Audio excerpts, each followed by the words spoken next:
करने जा रहे हैं रेट ऑफ रिएक्शन, अभिक्रिया की दर को प्रभावित करने वाले सारे कारक। क्लियर? और कल स्टडी करेंगे, बोलो अभिक्रिया की दर के सिद्धांत, एक टक्कर सिद्धांत और एक बोलो आपका संक्रमण अवस्था सिद्धांत। क्लियर? और परसों करेंगे सीट सॉल्व। ओके, तो अभी से मैंने बता दिया आपको कि क्वेश्चन जो सीट मिली है वो सॉल्व आपको करनी है। ठीक है, तो क्या लिख रहा हूं मैं यहाँ पर, अभिक्रिया की दर को प्रभावित, मैंने कहा करने वाले कारक, मतलब factors affecting of rate of reaction. Clear? क्या लिख रहा हूं मैं, बोलो फैक्टर्स अफेक्टिंग, ठीक है, ऑफ रेट ऑफ रिएक्शन। ठीक है, ध्यान दें, रेट ऑफ रिएक्शन को कौन कौन से फैक्टर अफेक्टेड करते हैं। पहला लिखा मैंने क्रिया कारकों की सांद्रता। क्लियर? बोले तो concentration of reactants. Clear? Number 2 मैंने कहा ताप, मतलब टेम्परेचर। ठीक है, ठीक है, ताप का प्रभाव वो भी देखेंगे। दाब, ठीक है, बोलो प्रेशर, इफेक्ट ऑफ प्रेशर, दाब का प्रभाव भी देखेंगे।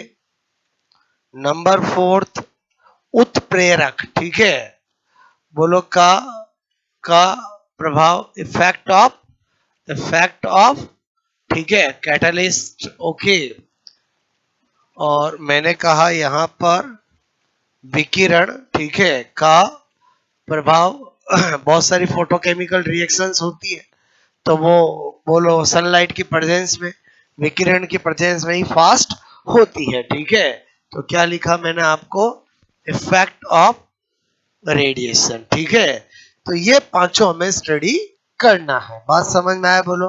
तो पहले नोट करोगे, फिर 1 बाय 1 समझाता हूं। क्लियर?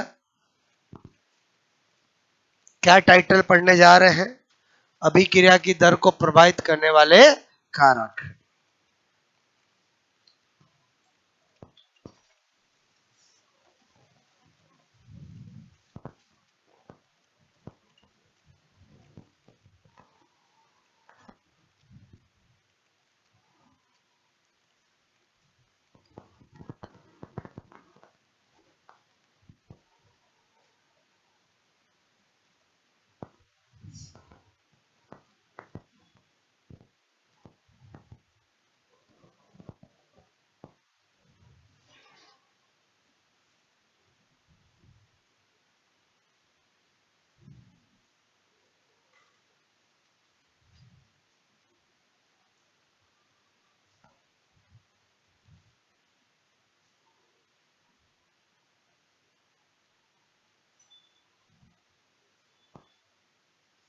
ओके,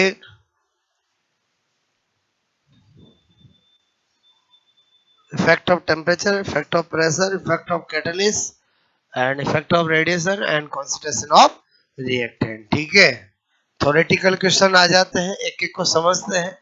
ठीक है, एक बार नोट कर लिया बोलो आपने? ठीक है, बताओ मैं बोलो?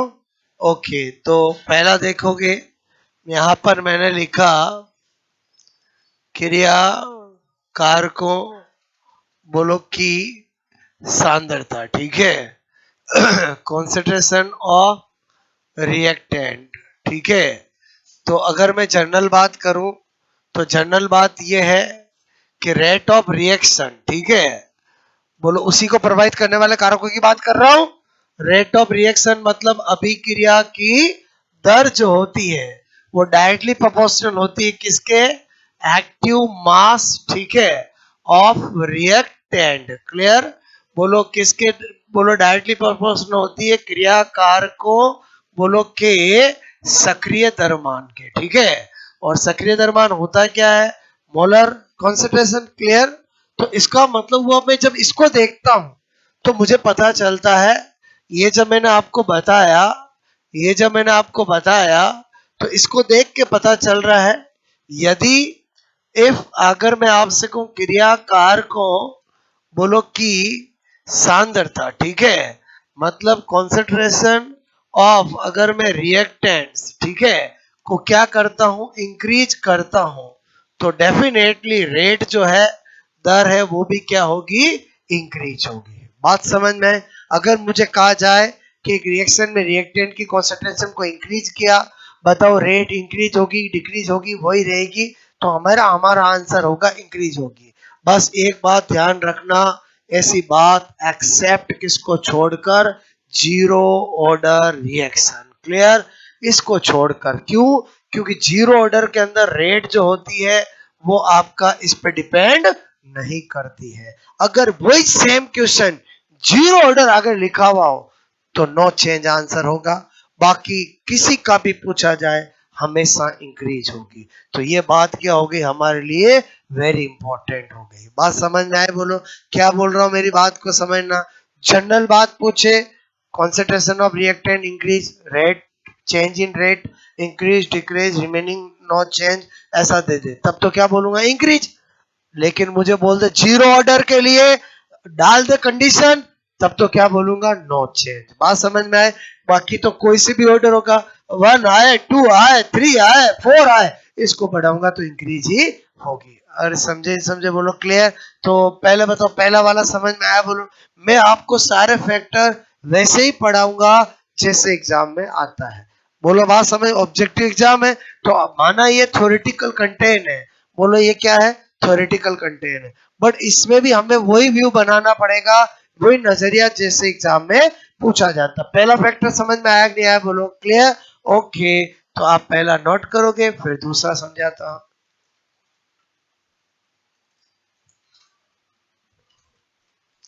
ये समझ गया, बोलो शून्य कोटि की अभिक्रिया को छोड़कर, ठीक है,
ठीक है।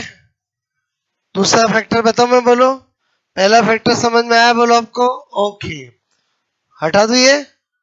दूसरा बता रहा हूं आपको, मैंने कहा ताप का प्रभाव, ठीक है, बोलो इफेक्ट ऑफ टेम्परेचर, ओके, और ये है इंपॉर्टेंट, ठीक है। पहली बात तो आपको पता होना चाहिए, अगर मैं टेम्परेचर इंक्रीज करता हूं तो रेट ऑफ रिएक्शन इंक्रीज होती है, क्लियर। क्या बोला मैंने यहाँ पर, जब भी टेम्परेचर इंक्रीज करेंगे तो बोलो रेट ऑफ रिएक्शन। ठीक है, बोलो पहले ध्यान देना, बाद में नोट करना। अभिक्रिया की दर क्या होगी? अभिक्रिया की दर क्या होगी? इंक्रीज। अगर आपको पूछा जाए क्या कारण क्या है इसका, तो हम पहले भी बता चुके, फिर बता रहा हूं कि ताप बढ़ाने पर बोलो सक्रिय रिएक्टेंट के मॉलिक्यूल्स की संख्या बढ़ जाती है। Increase number of activated molecule of reactant. Clear? ताप बढ़ाने पर रेट ऑफ रिएक्शन क्यों बढ़ती है, उसका साइंटिफिक रीजन क्या होगा? बोलो क्या होगा? कि बोलो रिएक्टेंट के सक्रिय मॉलिक्यूल की संख्या बढ़ जाती है। क्लियर?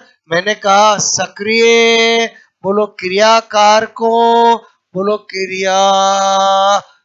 क्रियाकारकों, ठीक है, के अणु, मैंने कहा क्या लिख रहा हूं? बोलो क्रियाकारकों, ठीक है, के सक्रिय अणुओं की संख्या बढ़ बोलो जाने से। ठीक है, एज इट इज यही ऑप्शन आता है। इंग्लिश में लिखूं तो इंक्रीज, मैंने कहा एक्टिव बोलो मॉलिक्यूल, ठीक है, मॉलिक्यूल्स ऑफ रिएक्टेंट्स। ठीक है, बात समझ में आई? बोलो अब क्या देखा गया प्रैक्टिकली? ये तो मैंने आपको थ्योरेटिकली बता दिया, प्रैक्टिकली क्या देखते हैं? यहाँ पर मैं बता रहा हूँ ताप गुणांक। इसमें क्या बता रहा हूँ? Temperature coefficient. Clear? Temperature coefficient. और जो हम यहाँ पर टेम्परेचर कोफिशिएंट स्टडी कर रहे हैं वो पूरी साइंस में चलता है। चाहे बायोलॉजी का फोटोसिंथेसिस पढ़ते हैं वहां पर आओ, चाहे कहीं पर भी आओ, टेम्परेचर कोफिशिएंट क्या चीज होती है? कि बोलो आपसे मैं कह रहा हूं के टी प्लस 10 डिवाइड बाय के टी, बोलो के टी इज इक्वल टू 2 से 3 गुना। इसका मतलब क्या होता है? इसका मतलब होता है कि 10 डिग्री सेंटीग्रेड ताप बढ़ाने पर, बोलो टेम्परेचर इंक्रीज करने पर, बढ़ाने पर, बोलो दर, दर मतलब अभिक्रिया की दर, अभिक्रिया की दर, रेट ऑफ रिएक्शन। ठीक है, रेट ऑफ रिएक्शन 2 से 3 गुना, 2 से 3 गुना हो जाती है। क्लियर? बोलो ये जो मैंने बात बताई समझ में आए? बोलो कि 10 डिग्री सेंटीग्रेड टेम्परेचर इंक्रीज करते रेट, बोलो टेम्परेचर इंक्रीज करते रेट बढ़ती है। लोगों ने कहा कितने करते कितनी बढ़ती, कैसे पता लगाएंगे? तो फिर क्या बता रहा हूं मैं आपको, 10 डिग्री सेंटीग्रेड टेम्परेचर इंक्रीज करने पर रेट कितनी हो जाती है? 2 से 3 गुना थ्योरेटिकली, और न्यूमेरिकली 2 गुना। क्या बोल रहा हूं? न्यूमेरिकली 2 गुना। क्लियर? 2 से 3 गुना बोलो बोलो बोलो बोलो बोलो हो जाती है। 2 से 3 गुना मैं बोल रहा हूं थ्योरेटिकली, और मैंने कहा बोलो क्वेश्चन करने के लिए 2 गुना। बात समझ में आए? बोलो समझ में आए? ऐसा क्यों बोला? चलो क्वेश्चन करते हैं। एक सिंपल सा क्वेश्चन आपको बोला जाए, यदि 20 डिग्री सेंटीग्रेड ताप पर अभिक्रिया की दर 4 mole litre inverse second inverse है। क्लियर? क्या बोला? 4 mole litre inverse second inverse है। तो 40 डिग्री सेंटीग्रेड ताप पर अभिक्रिया की दर होगी। क्लियर? कोई दिक्कत नहीं, मुझे पता है 40 में पूछा है ना, तो मैं क्या करूंगा? बोलो 20 से जैसे 30 जाऊंगा तो मुझे पता 2 गुना हो जाएगी। क्या हो जाएगी? बोलो 2 गुना हो जाएगी। क्लियर? और कितना गुना हो जाएगी? 2 गुना। बोलो 30 से फिर 40 पे जाऊंगा और 2 गुना हो जाएगी। बोलो और क्या हो जाएगी? 2 गुना। बात समझ में आए? बोलो तो इसका मतलब हुआ जब 20 से 30 गया तो 2 गुना, बोलो 30 से 40 गया तो फिर 2 गुना, तो इसका मतलब हुआ 20 से 40 गया तो 2 इंटू 2 कितना हो गया? 4 गुना। पहले थी 4 तो अब कितनी हो जाएगी? 16। पहले थी x तो अब क्या हो जाएगी? 4x। समझ में आई मेरी बात? तो आपसे मैं कह रहा हूं अतः बोलो 40 डिग्री सेंटीग्रेड ताप पर दर, बोलो 4 इंटू 4 16 मॉल बोलो लीटर इनवर्स सेकंड इनवर्स होगी। क्लियर? आपको इसी क्वेश्चन में ऑप्शन मिलते 12, 16, 20, बोलो 8, समझ के बोलो, क्लियर। अच्छा अच्छा अच्छा ऐसे, अच्छा अच्छा ऐसे। पहले बताओ, मैं जो ये लिख रहा हूँ वो समझ रहे हो बोलो। और एक ही बात है ना, मैं अगर ये करूँ, बोलो इसकी जगह ये करूँ, एक ही बात है। इस कैपिटल एम के अंदर मोल पर लीटर तो आ ही रहा है बोलो। समझे नहीं समझे बोलो, क्लियर। पहले बताओ, ये मैं क्या सिखाना चाह रहा था, समझ में आया बोलो। आपको यहाँ से बहुत सारी बातें पता चल गई। आपको पूछा जाए टेम्परेचर इंक्रीज करने पर रेट इंक्रीज होती डिक्रीज होती वही रहती, तब तो आंसर क्या होगा, इंक्रीज होती है। आपको दूसरा क्वेश्चन पूछा जाए टेम्परेचर इंक्रीज करने पर रेट इंक्रीज होती, क्या कारण है, एक्टिवेशन एनर्जी कम हो जाती, एक्टिवेशन एनर्जी बढ़ जाती है, ऐसे सक्रिय ऊर्जा कम हो जाती बढ़ जाती। दो ऑप्शन ऐसे आएंगे, बोलो सक्रिय तनाव की संख्या कम हो जाती, सक्रिय तनाव की संख्या बढ़ जाती है। तो आपको पता चल गया, उसका आंसर दे सकते हो। आपको पूछा जाए रेट कांस्टेंट टेम्परेचर को गुणा ताप गुणांक का टेम्परेचर कोफिशिएंट का फॉर्मूला होता है के टी अपॉन के टी प्लस 10, के टी प्लस 10 डिवाइड बाई के टी। और समझ के बोलो, और दो दे दे तो भी पता चल गया। बोलो क्या होगा, के टी प्लस 10 डिवाइड बाई के टी, ये भी बता सकते हो। आपको पूछा जाए 10 डिग्री सेंटीग्रेड टेम्परेचर बढ़ाने पर रेट बढ़ती है थ्योरेटिकली 2 से 3 गुना, न्यूमेरिकली 2 गुना। ये न्यूमेरिकली क्यों बोला, समझ में आया बोलो। और सब्जेक्ट क्वेश्चन करने के लिए फिक्स जानना पड़ेगा। बोलो थ्योरेटिकली तो 2 से 3 गुना बोल देते हैं, बट जब भी न्यूमेरिकल करोगे तो 2 गुना। 2 गुना तो एक क्वेश्चन मैंने करा ही दिया। आपको ये इफेक्ट ऑफ टेम्परेचर समझ में आया। इस पे मैंने इंपॉर्टेंट क्यों लगाया, समझ में आया। इसमें 4-5 तरह के क्वेश्चन बनते हैं, जो मैंने आपको सारा बता दिया है, नोट कर लिया जाए।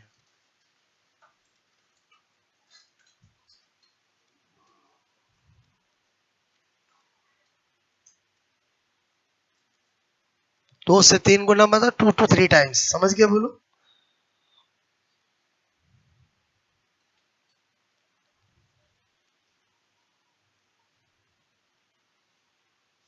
ये क्या लिखा है इसे बोलो, समझ गए। ये क्या लिखा हुआ है, समझ गए ना बोलो, ओके।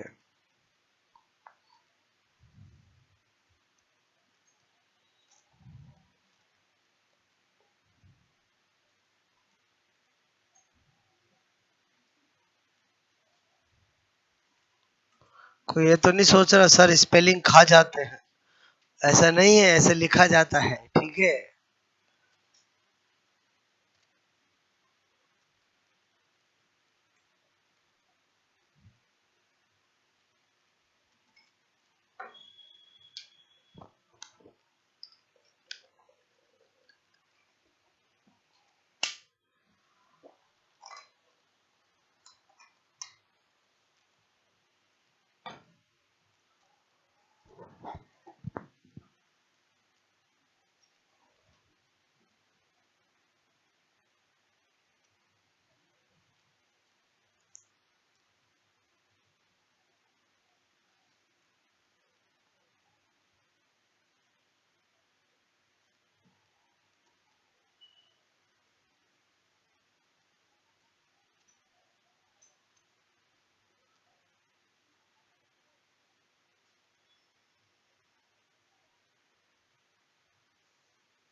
ओके।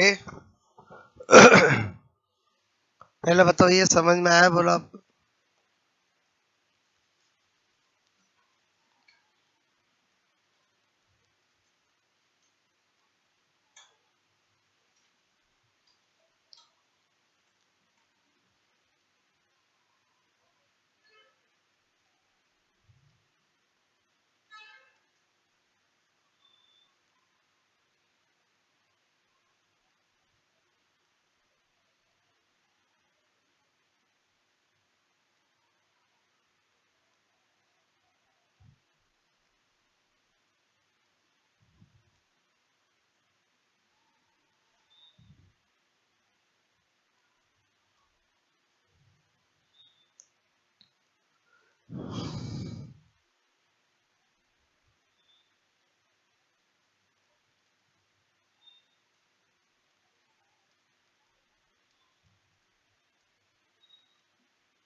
हुआ नोट बोलो, ताप का प्रभाव समझ में आया बोलो, क्लियर, ओके।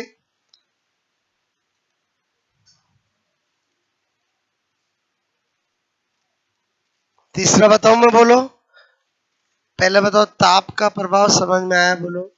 क्वेश्चंस थ्योरेटिकल यहाँ पर जो मैंने बताया है वो सारे बनते हैं, क्लियर, ओके। और ये तो समझ में आ ही गया बोलो, ठीक है, हो गया नोट सबका बोलो। चलो यहाँ पर मैंने कहा तीसरा बता रहा हूं, दाब का प्रभाव, ठीक है। दाब का प्रभाव मतलब क्या हो गया, इफेक्ट ऑफ प्रेशर, क्या बोला, इफेक्ट ऑफ प्रेशर, ठीक है।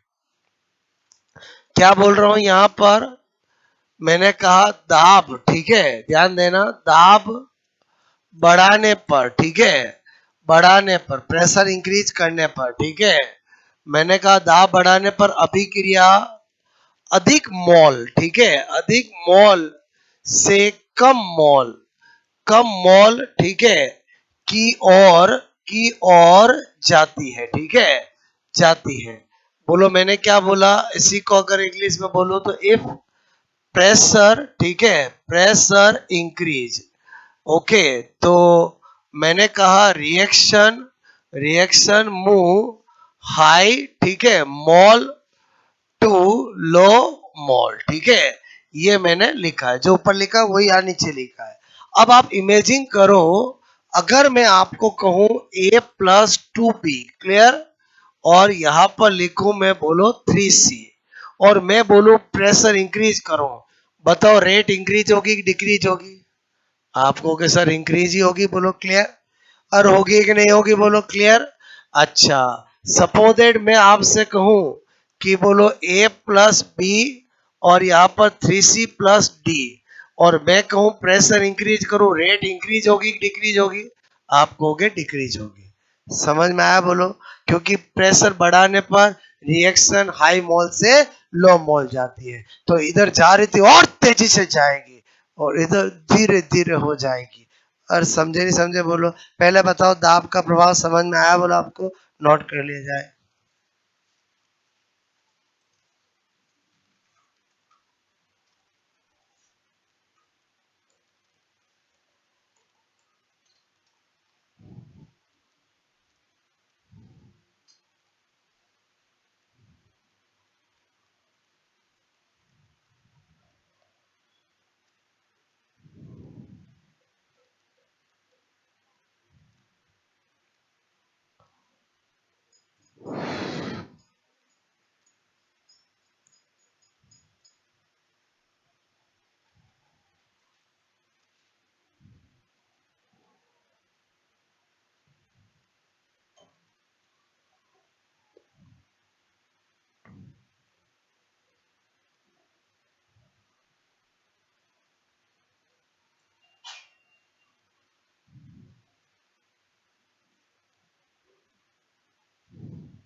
आई बात समझ में मेरी बोलो,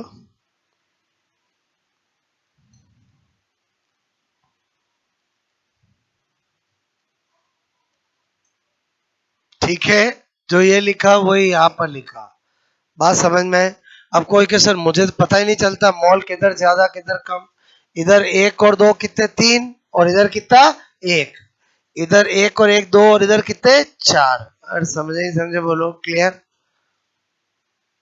दाब का प्रभाव समझ में आया बोलो आपको, हटा दूं, क्या बताने जा रहा हूं, नंबर 4, मैंने कहा उत्प्रेरक, ठीक है, बोलो का प्रभाव, ओके, क्या लिखा मैंने बोलो, इफेक्ट ऑफ, बोलो कैटलिस्ट, क्या लिखा बोलो, इफेक्ट ऑफ कैटलिस्ट।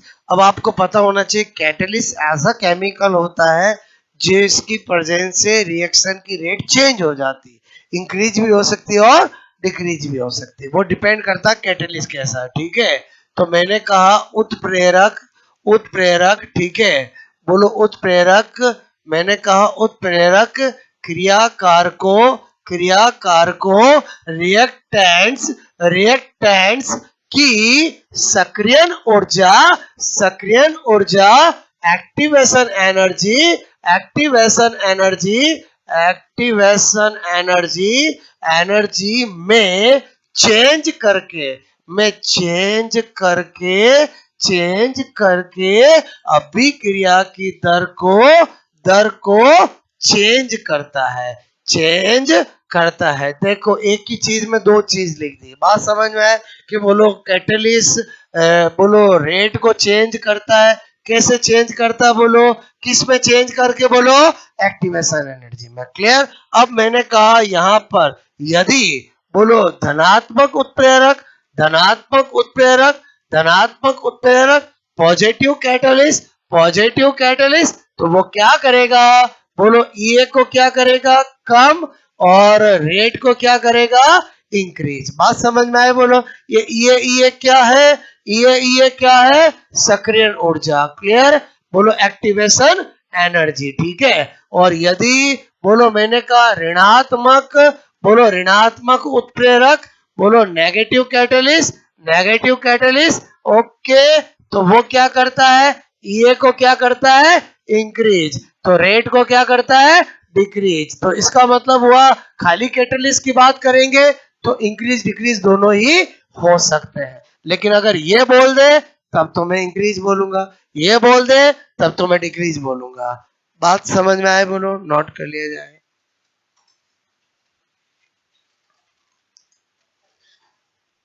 और ये जितनी कम होती है रेट उतनी फास्ट होती है। क्लियर।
ठीक है।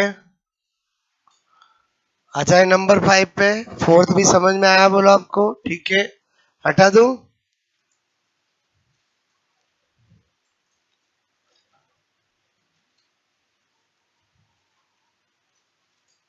इसके भी क्वेश्चन किए आपने सीट में बोलो, हुए होंगे आपसे। ठीक है।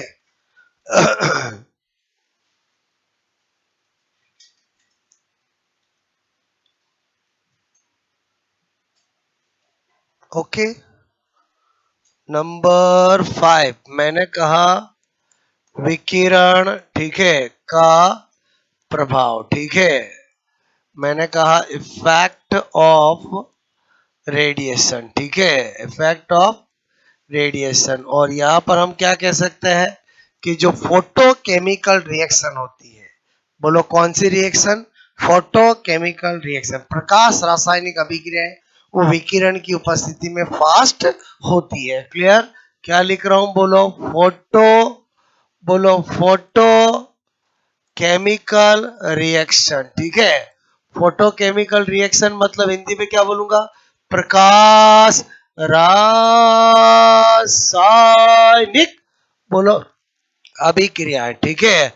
अभिक्रियाएं विकिरण की उपस्थिति में, विकिरण की उपस्थिति में बोलो, विकिरण की उपस्थिति में बोले तो प्रेजेंस ऑफ रेडिएशन, ठीक है। प्रेजेंस ऑफ रेडिएशन में बोलो फास्ट होती है, क्लियर।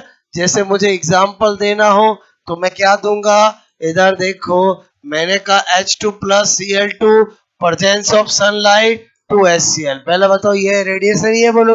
ओके, फोटोकेमिकल रिएक्शन है। मैंने लिखा यहाँ पर 6CO2 बोलो 12H2O बोलो प्रेजेंस ऑफ सनलाइट C6H12 और 6O2 6H2O। ये फोटोसिंथेसिस की रिएक्शन है, ये भी फोटोकेमिकल रिएक्शन है। तो इनमें अगर ये नहीं होगा तो नहीं के बराबर होगी। अरे समझे नहीं समझे बोलो क्लियर। ये क्या लिखा है ये, अरे ज्यादा हो गया। पहले बताओ ये यू क्या करता हूं, energy of photon, energy of photon, clear. Okay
okay, पहले बताओ ये समझ में आया बोलो आपको, ठीक है।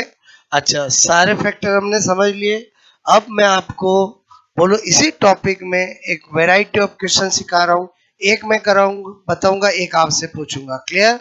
सपोज दैट मैंने क्वेश्चन दिया, कभी कभी ऐसा आ जाता है, मैंने दिया आपको सपोज दैट टू बी, ठीक है, चेंज ऑफ, बोलो मैंने दिया 3C, क्या दिया बोलो, 2A चेंज ऑफ बोलो 3C, क्लियर।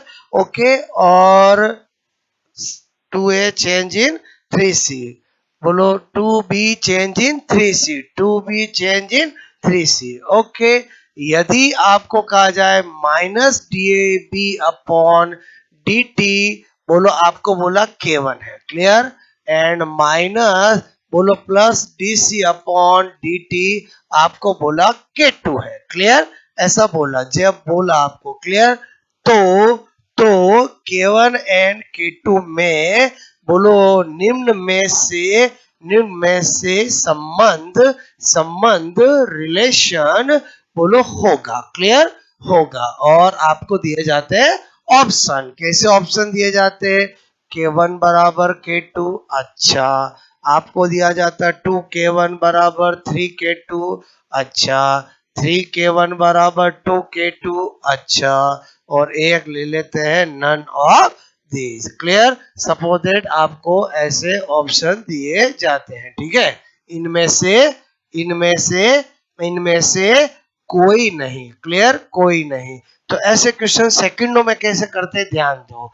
ओरिजिनलिटी बिल्कुल जो तरीका हमें सबसे पहले जानना और जो हमने सीखा है, क्या, जैसे ही ऐसा मिले आपको क्या करना, रेट ऑफ रिएक्शन बनाना है। बोलो उसकी डिफरेंशिएशन इक्वेशन बना लिए। उसमें मैंने क्या बताया था, जो रिएक्टेंट है उनका नेगेटिव, जो प्रोडक्ट है उनका पॉजिटिव, और जो मोल होते हैं उन्हें 1 बाई करके लिखते हैं। तो जैसे ही मैं यहाँ पर करूंगा -1/2 dB upon dt, clear, is equal to 1/3 dC upon dt। बात समझ में? केमिकल काइनेटिक का सबसे बेसिक फंडा जो मैं सबसे पहले मैंने आपको सिखाया। पहले बताओ, इतना कर दिया, अब जो आपको दिया है उसको यूज कर लो। आपको क्या दिया, -dB अपॉन dt, K1 दिया, चलो K1/2 हो गया। बोलो आपको प्लस DC अपॉन dt क्या दिया, K2 दिया, बोलो ये कर दिया। अब मुझे क्या करना, इनमें संबंध बताओ, जैसे ऑप्शन वैसा दिमाग लगाएंगे। बोलो इसको इधर ले जाओ, इसको इधर ले जाओ, तो 3K1 बराबर 2K2, ऐसा मिला क्या, बोलो टिक कर दिया। समझ में आया कि नहीं आया, बोलो। अगर ये नहीं मिलता तो और दिमाग लगाते, और दिमाग क्या लगाते, ये भी सही है, 1.5 K1 बराबर K2, ये भी सही है। और समझे समझे, बोलो। आपको मैं कहूं K1 बराबर 2/3 K2, ये भी सही है। और समझे समझे, बोलो। वो तो दिमाग किस में लगाएंगे, ऑप्शन ढूंढने में। पहले बताओ तरीका समझ में आया? पहले बताओ ये तीनों सेम है एक अलग है, बोलो। सेम है। मुझे ये मिल गया तो बस टिक कर दिया, ये नहीं मिलता तो और ढूंढता, वो भी नहीं मिलता तो और ढूंढता। पहले बताओ ये पैटर्न समझ में आया, बोलो। मैं दूं, करोगे आप ऐसा? मैंने पैटर्न सिखाया, समझ में आया कि नहीं आया, बोलो। क्लियर? ओके।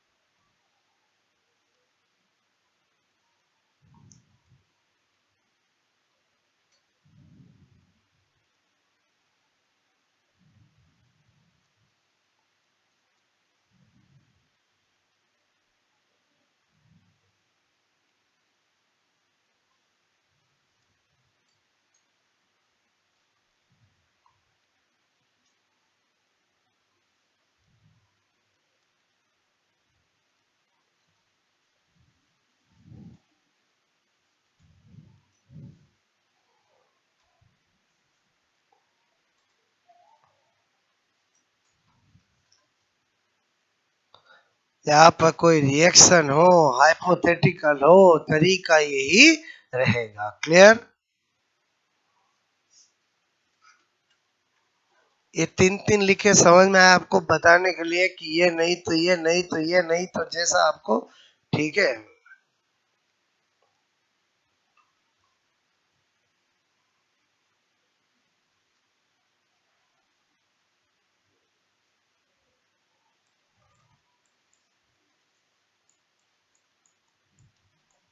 और ये लिखा हुआ हो तो, ये लिखा हुआ हो तो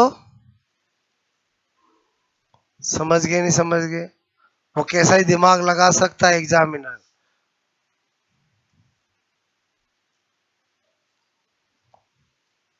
ऐसा नहीं ये लाके बैठ जाओ, मेरे तो 6 आ ही नहीं रहे, मेरे तो 6 आ ही नहीं रहे, और आ नहीं रहे तो तू सेटिंग बेटा। समझ में आया, बोलो। ठीक है, बात समझ में आए, बोलो।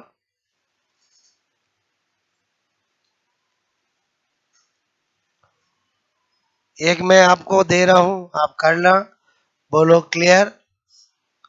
एक बार तरीका सिखा दिया, या कोई सी भी रिएक्शन हो, कैसा भी हो, आप कर सकते हो। तरीका समझ में आया, बोलो। क्लियर?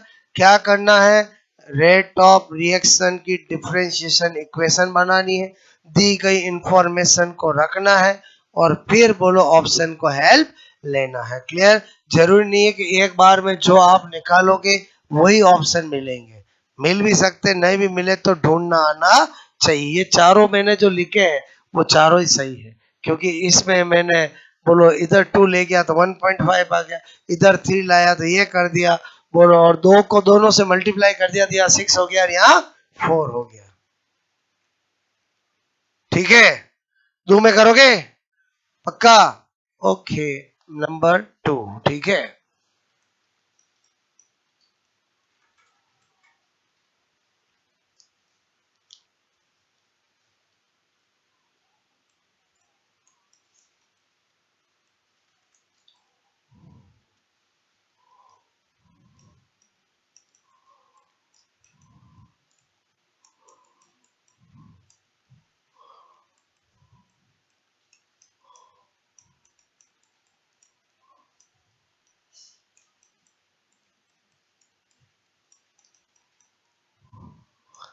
तो K1 K2 एंड K3 में संबंध बताओ, ठीक है, करोगे?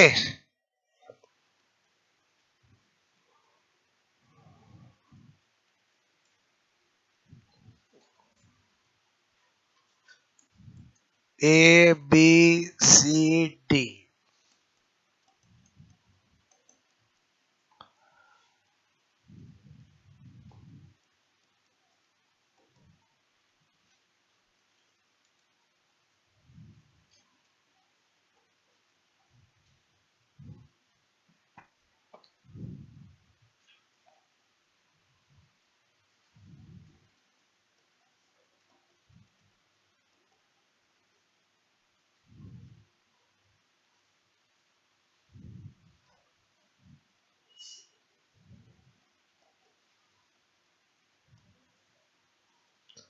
मेरी नजर से सोचोगे तो 5-10 सेकंड से ज्यादा का क्वेश्चन नहीं है।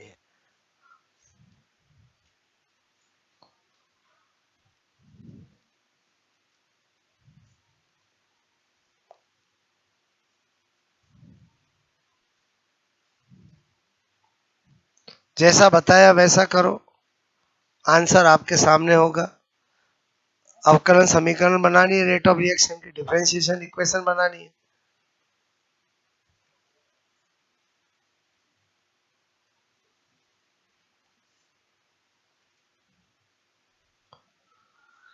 किस किस का हो गया हाथ खड़ा करो, बाकी के भी होना चाहिए।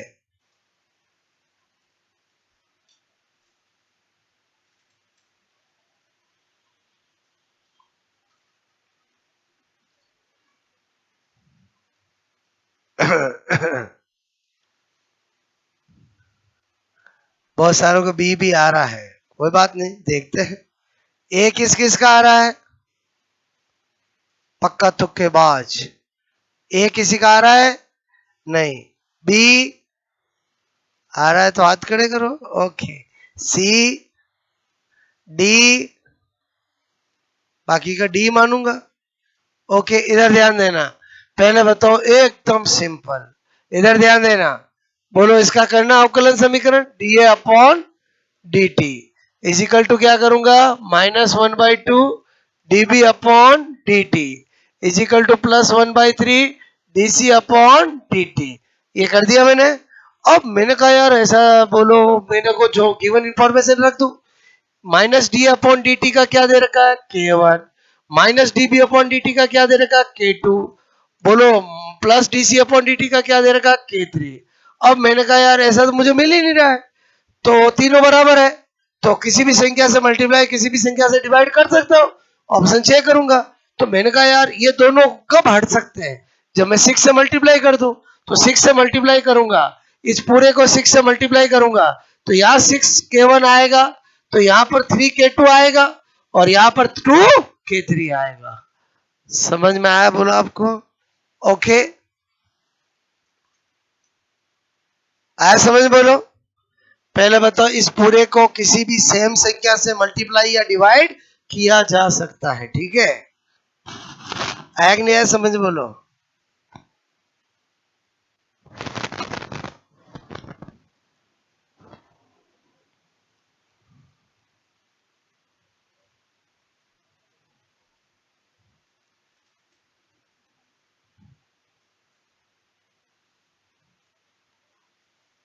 पहले बताओ, मैंने एक तरीका बताया आपको, इस तरीके का कोई सा भी क्वेश्चन हो सेकंडों में कर सकते हो। बोलो, चाहे रिएक्शन हो चाहे कुछ भी हो। क्लियर? ओके।